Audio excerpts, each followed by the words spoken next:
This is ANN News Brief. A senior United Nations official has urged Ethiopia on Monday to stop continuous internet shutdowns without any legal basis.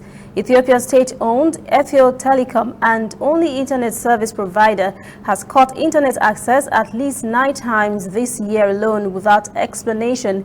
The UN Special Rapporteur on Freedom of Expression, David Kaye, told a news conference in Addis Ababa that he is concerned about the frequent internet shutdowns carried out by the government. He narrated his internet shutdown experience during his first mission to the country in the past week. Kaye said officials were unable to give a legal basis for the action, which he said some officials have continued to justify. Kaye also urged the authority to revise a draft law meant to curb hate speech to ensure it protects freedom of speech. Cabinet approved the law last month to combat what it called fake news and hate speech ahead of elections scheduled for May next year. He said authorities to reconsider a draft hate speech law that he said would worsen already high ethnic tensions and possibly fuel further violence.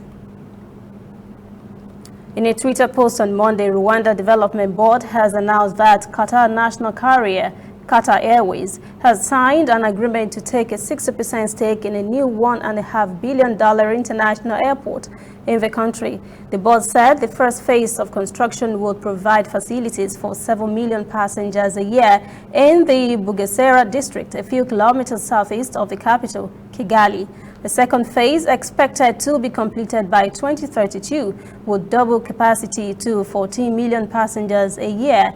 The country's infrastructure minister, Clever Gatete, told the news conference that a construction company was still being sought to build the airport and that once that work starts, the first phase would take 5 years to complete. The plans for the new airport are a modification of those drawn up in 2017 for a smaller facility with a maximum capacity of 4.5 million passengers a year in the same location. Gatete said Qatar Airways investment would help in building the larger airport. Qatari ruler Sheikh Tamim bin Hamad Al Thani has just visited Kigali for the presentation of the International Anti-Corruption Excellence Award. We'll be right back. Whether in your house, at your office, on your phone or online, we are there. We have the facts behind the headlines. We cut to the chase with the news you really need. We cover every angle. We are the bigger, better news network. We are African News Network. ANN.